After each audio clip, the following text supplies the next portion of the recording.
Assalamualaikum warahmatullahi wabarakatuh. Saya bersama teman saya dari kelas Sistem Operasi G akan bahas tentang algoritma Dekker. Sebelum kami membahas tentang apa itu algoritma Dekker, pertama kita harus membahas apa itu mutual exclusion. Mutual exclusion merupakan keadaan di mana hanya ada satu proses yang mampu mengakses critical section. Proses lain yang ingin mengakses critical section tidak boleh mengakses critical section jika sudah ada proses yang berada di dalam critical section.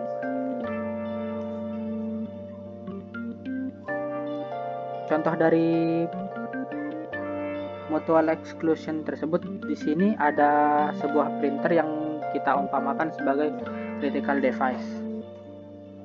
Hanya ada dari semua device yang ada di sini, hanya ada satu device yang diperbolehkan untuk mengakses printer tersebut. Bila seluruh device di sini ingin mengakses printer tersebut, tetapi sudah ada komputer pertama yang mengakses device tersebut, maka device yang lain tidak bisa mengakses printer tersebut sampai komputer pertama selesai mengakses device tersebut.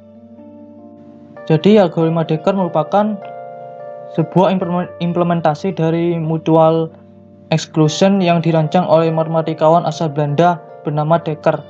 Kelebihan dari algoritma ini adalah mampu menjelaskan bug yang paling sering dijumpai di dalam program. Nah, algoritma Dekker sendiri dapat menyelesaikan mutual exclusion dengan sangat kompleks. Algoritma Dekker sendiri mempunyai 3 properti.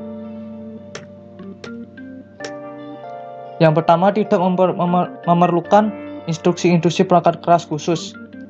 Kedua, proses yang beroperasi di luar critical section tidak dapat mencegah proses lain masuk critical section itu.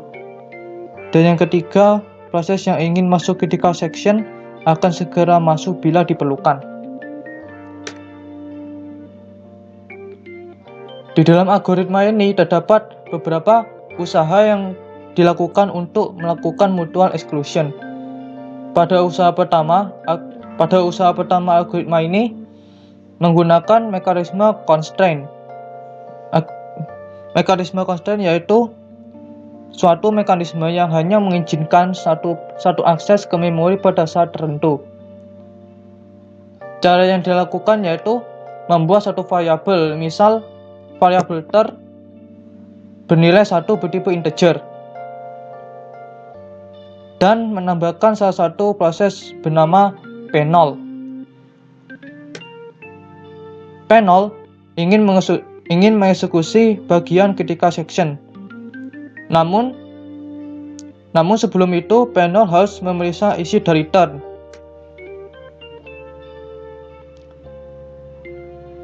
Jika nilai turn sama dengan jumlah dari proses, maka proses dapat melanjutkan ke bagian critical section.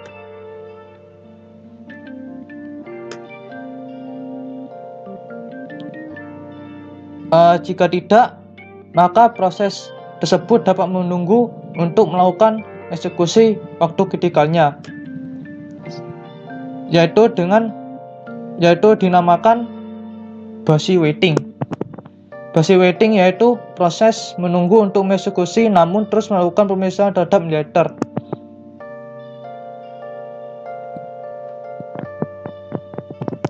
Usaha ini telah memenuhi persyaratan mutual exclusion, namun terdapat kekurangan mendasar.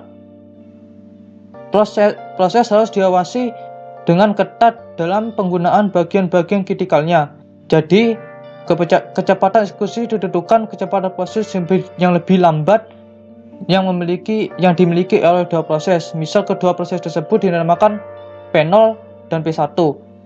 Apabila P0 mengakses bagian kritikalnya satu kali dalam 1 jam, sedangkan P1 mengakses 1000 kali dalam 1 jam, maka P0 dipaksa menerima kelajuan dari P1.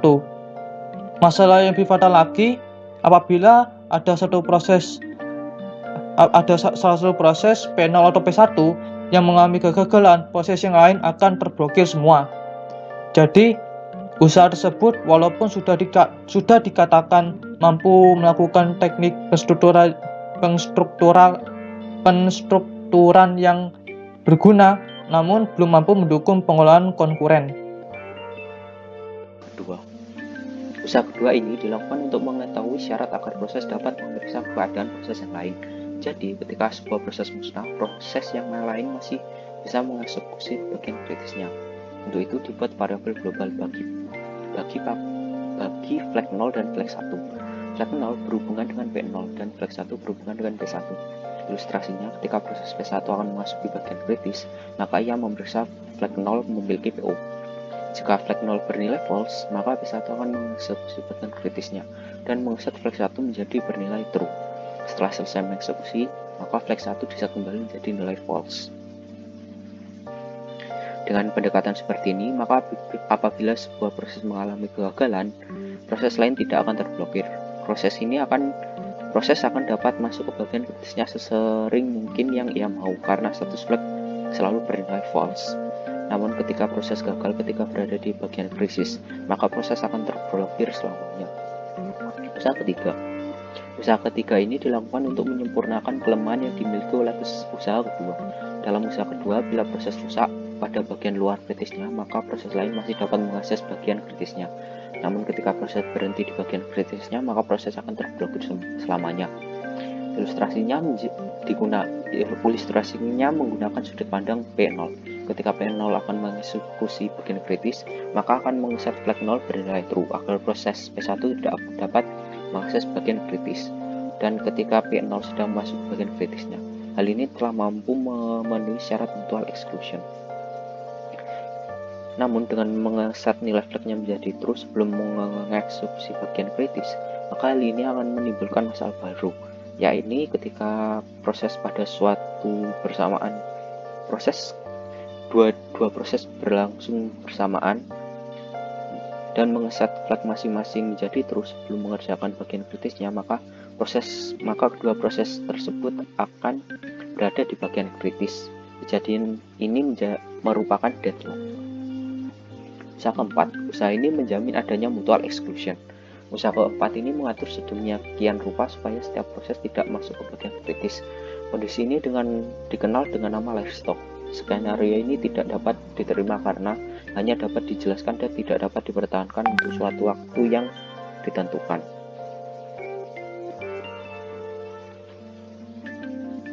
Solusi yang benar, pendekatan dengan flag array masih belum cukup untuk mengatasi masalah mutual courtesy. Untuk itu, perlu membuat urutan aktivitas kedua proses. Hal ini dapat diatasi dengan menggunakan variabel turn pada pendekatan pertama.